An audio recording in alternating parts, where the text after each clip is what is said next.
नमस्कार दोस्तों। महाभारत के युद्ध में मारे गए पुरुषों की पत्नियों यानी कि उन विधवाओं का क्या हुआ था। दोस्तों, ये तो आप जानते ही हैं कि इस दुनिया का सबसे बड़ा लड़ा गया युद्ध महाभारत था, जिसमें करोड़ों की संख्या में मारे गए वीर योद्धा थे, जिसमें लाखों योद्धा वीर गति को प्राप्त हुए थे। महाभारत के इस भीषण युद्ध ने लगभग भारतवर्ष को यानी कि पूरे योद्धाओं से विहीन कर दिया था। कुरुक्षेत्र में भाग लेने वाले सभी योद्धा पुरुष ही थे, उनमें स्त्रियां कोई नहीं थी। दोस्तों, क्या आप जानते हैं कि उस युद्ध में वीरगति को प्राप्त हुए योद्धाओं की पत्नियों का क्या हुआ था? दोस्तों, तो आइए इस वीडियो के माध्यम से हम आपको बताएंगे कि उन विधवा स्त्रियों का क्या हुआ था। तो चलिए दोस्तों, आज की वीडियो शुरू करते हैं।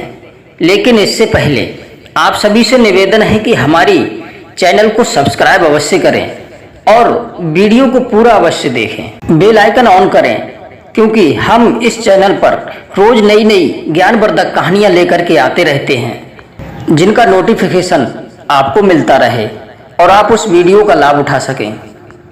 दोस्तों, इस कथा का वर्णन महाभारत ग्रंथ में 35वें अध्याय में पढ़ने को मिलता है। मित्रों, कथा के अनुसार महाभारत युद्ध के बाद पांडु पुत्र युधिष्ठिर का हस्तिनापुर के नरेश के रूप में राज्य अभिषेक हुआ था। इसके बाद में पांचों पांडव इस राज्य के साथ साथ अपने ज्येष्ठ पिता धृतराष्ट्र, बड़ी मां गांधारी और माता कुंती की दिन रात सेवा किया करते थे। पांचों पांडवों की सेवा से धृतराष्ट्र और गांधारी अपने पुत्रों के शोक से धीरे धीरे बाहर आने लगे। मित्रों, इसी प्रकार से धीरे धीरे 15 वर्ष बीत चुके तो एक दिन धृतराष्ट्र ने युधिष्ठिर से कहा कि हे युधिष्ठिर, अब हम अपना बचा कुचा जीवन यानी वन में बिताना चाहते हैं। इसलिए मैं चाहता हूं कि मैं वन में जाऊं और आप मुझे वन जाने की आज्ञा दें। अपने ज्येष्ठ पिता की बातें सुनकर के युधिष्ठिर दुखी हो गए, परंतु विदुर के समझाने पर उन्होंने गांधारी सहित माता कुंती और विदुर को वन जाने की आज्ञा दे दी। उसके अगले दिन धृतराष्ट्र, गांधारी, माता कुंती और संजय और विदुर सन्यासी का रूप धारण करके वन की ओर चल दिए।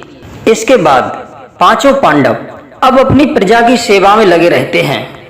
पांडवों की सेवा से हस्तिनापुर की प्रजा तो बहुत ही खुशहाल थी। लेकिन मित्रों, युद्ध में विधवा हुई थी स्त्रियां, वो हमेशा इस शोक में रोया करती थीं, पर इस बात का आभास अपने राजा को नहीं होने देती थीं। इसी तरह कुछ दिन के पश्चात पांचों पांडवों में से सबसे छोटे सहदेव को माता कुंती से मिलने की इच्छा हुई।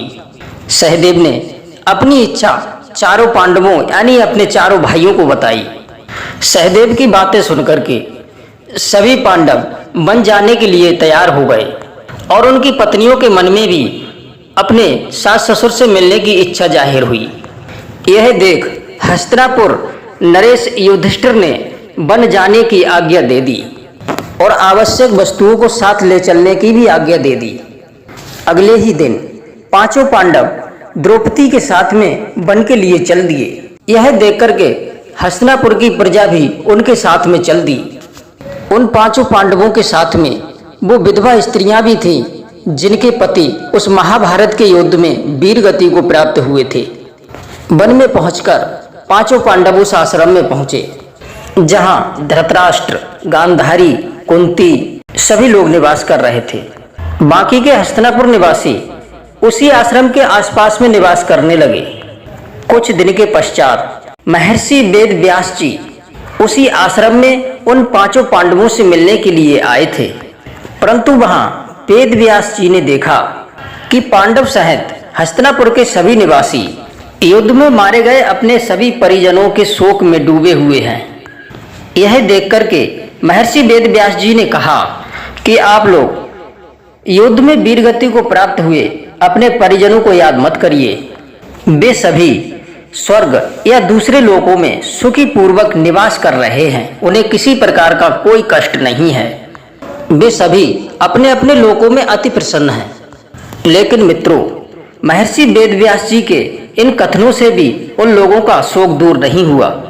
तब महर्षि वेदव्यास जी ने सभी से कहा कि अगर आप लोगों को मेरे द्वारा कही गई बातों पर विश्वास नहीं हो रहा है तो आज रात मैं तुम्हें सभी को तुम्हारे परिजनों से मिलवाऊंगा।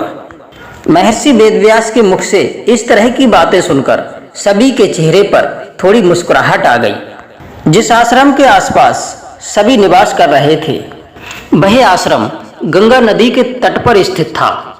शाम को सूर्यास्त के समय महर्षि वेदव्यास जी सभी को गंगा के तट पर लेकर के पहुंच गए।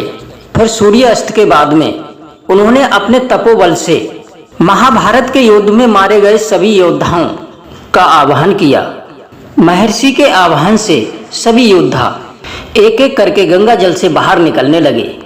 अपने परिजनों को अपने सामने खड़ा देख करके हस्तिनापुर के वो सभी निवासी खुश हो गए।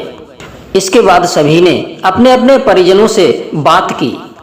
तब हस्तिनापुर निवासियों को ये भरोसा हुआ था कि वास्तव में सभी जितने भी हमारे परिजन मृत्यु को प्राप्त हुए हैं, वो सभी अपने अपने लोक में प्रसन्नता पूर्वक रह रहे हैं। जो हस्तिनापुर निवासी अपने अपने परिजनों के शोक में डूबे हुए थे, उनका शोक दूर हो गया।